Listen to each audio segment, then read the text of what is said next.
Hello learners, welcome back to my channel. This is Dev. Today we're gonna learn very interesting topic, idioms or idiomatic expression. খুব মজার একটা lesson. আমি আগেই বলেছি idiomatic expression গুলো native speaker যারা আছে তারা অনেক ইউজ করে থাকে যখন তারা অন্যের সাথে কথা বলে। সো আমরা যদি এগুলো শিখতে পারি এবং আমার সাথে রিপিট করার চেষ্টা করবেন or copy after me, right? It will help you to boost your English fluency as well, and আপনার যে মুখের জড়তা আছে সেটা দূর হয়ে যাবে। সো কথা না বাড়িয়ে চলুন, let's get started. Well, first one, an early bird. An early bird হচ্ছে the person who wakes up or gets up very early in the morning, right? যে সকাল সকাল ঘুম থেকে ওঠে। আমরা ছোটবেলায় পড়েছিলাম যে দার্শনিক বেঞ্জামিন ফ্র্যাঙ্কলিন তিনি বলেছেন যে early to bed, early to rise makes a man wealthy, healthy and wise, right? যে আমরা যে সকাল সকাল ঘুম থেকে উঠি এবং সকাল সকাল ঘুমোতে যাই তাহলে কি হবে, আমরা যেমন আমাদের স্বাস্থ্যটা যেমন ঠিক থাকবে, প্লাস আমরা কি অনেক ধনী হয়ে যাব অ্যান্ড অনেক জ্ঞানীও হবেন। কারণ হচ্ছে আপনি যদি সকালবেলা ওঠেন, সকালে যে সতেজ বাতাসটা, ফ্রেশ এয়ার সেটা আপনি পাবেন, প্লাস আপনি কাজ করার অনেক সময় পাবেন এবং আপনার কি যে মস্তিষ্ক আছে সেটা কি অনেক ডেভেলপ করবে, রাইট? সো আমাদের কি সকালবেলা ঘুম থেকে ওঠা উচিত তাড়াতাড়ি, রাইট?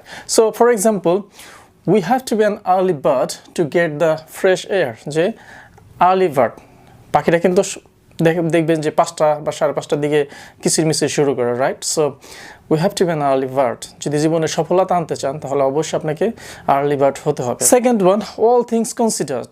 অল থিংস কনসিডার্ড এর মিনিং হচ্ছে যে আপনি সব দিক বিবেচনা করে, আমরা কিন্তু এটা বলে থাকি যে আমি সব কিছু বিবেচনা করে দেখলাম যে আমার এটা করা উচিত বা আমার এই সিদ্ধান্ত নেওয়া উচিত। সো অল থিংস কনসিডার্ড, সব কিছু বিবেচনায় এনে Jason decided to study abroad, right? যে জেসন বিদেশে পড়াশোনার জন্য সিদ্ধান্ত নিয়েছিল। অথবা all things considered we have taken the decision, যে আমরা সব কিছু বিবেচনায় নিয়ে এই সিদ্ধান্তটি আমরা নিয়েছি, right? Number 3, around the clock. Excellent one, I love that. Around the clock means as somebody working all the time, যে ঘড়ি কিন্তু কখনো থামে না, রাইট? সবসময় কাজ করতে থাকে। Around the clock এর মিনিং হচ্ছে working all the time. For example, Dipender is working around the clock to complete his project. অথবা Defender is working around the clock to make a good result, right? যে সে তার প্রকল্প শেষ করতে কি সবসময় কাজ করতেছে, অথবা সে ভালো রেজাল্ট করার জন্য সে সবসময় কি পড়াশোনা করতেছে। So number 4, as fit as a fiddle. As fit as a fiddle এর মিনিং হচ্ছে যে you are physically fit, right? যে আপনি সুস্থ আছেন। For example, I felt as fit as a fiddle after my holiday. যে হলিডে থেকে ফিরে আসার পর কি আমি খুব নিজেকে সতেজ অথবা সুস্থ বোধ করতেছিলাম, কারণ আপনি রেস্ট নিচ্ছেন, রাইট? সবসময় যদি কাজ করতে থাকেন দেখা যাবে যে আপনি ইউল বি এক্সস্টেড, রাইট? আপনি কি অনেক টায়ার্ড হয়ে যাবেন। Number 5, back and fourth. Back and fourth হচ্ছে আগে পিছে, এদিক সেদিক, অথবা সামনের দিকে পিছনের দিকে। For example, Maria was driving back and forth to park her car. যে তার গাড়িটি পার্ক করতে সে কি আগে পিছে করতেছিল, ব্যাক অ্যান্ড ফোর্থ যেটাকে বলা হয়। ব্যাক অ্যান্ড ফোর্থ খুব নাইস একটা ইডিয়মস, ইউজ করতে পারেন। Number 6, chalk and cheese. Chalk and cheese, দুইটা জিনিস দেখতে একই রকম হলো এরা কিন্তু ভিন্ন। খুব ভালো একটা ইডিয়মস, এটা আমরা কোনো পার্সনের সম্পর্কে বলতে গেলে আমরা বলতে পারি। তবে two things or two people, they are not totally same, they are totally different and nothing is common between them, right? যে তাদের ভিতর কোনো কিছু কমন নেই and টোটালি সম্পূর্ণরূপে ভিন্ন ধরনের, সেটাকে বলা হয় chalk and cheese.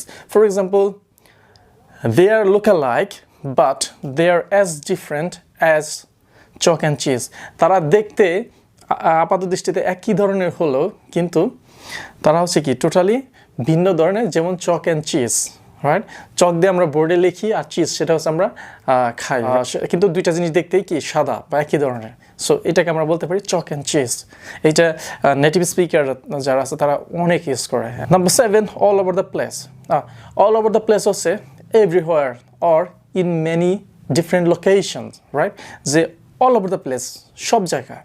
এইটা আরেকটা আমরা বলতে পারি, সেটা হচ্ছে অল ওভার দ্য বোর্ড, সব জায়গায়। অল ওভার দ্য ম্যাপ, সব জায়গায়, right? For example, the digital marketing and advertisement is all over the place. As a digital marketing and advertisement, দেখবেন যে আপনি ইউটিউবে গেছেন সেখানে অ্যাড আছে, আপনি ফেসবুকে গেছেন দেখবেন সেখানেও অ্যাড আসতেছে, গুগলে আপনি কোনো কিছু সার্চ দিবেন দেখবেন যে নিচে ad. So the digital advertisement is all over the place. আমরা কিন্তু বলতে পারি যে সব জায়গায়। সো আমরা আজকে কি শিখলাম? অ্যান আর্লি বার্ড, যে খুব সকালে ঘুম থেকে উঠে।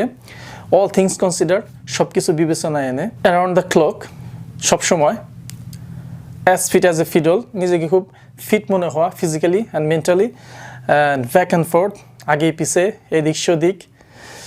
চক অ্যান্ড চিজ, সম্পূর্ণ ভিন্ন ধরনের। অল ওভার দ্য প্লেস, সব জায়গায়, right? So thanks for watching my video. যদি লেসনটি একটু ভালো লেগে থাকে তাহলে অবশ্যই লাইক, শেয়ার, কমেন্ট আর সাবস্ক্রাইব করে চ্যানেলটি পাশেই থাকবেন। ভালো থাকবেন, সুস্থ থাকবেন। Bye for now, see you soon, good by.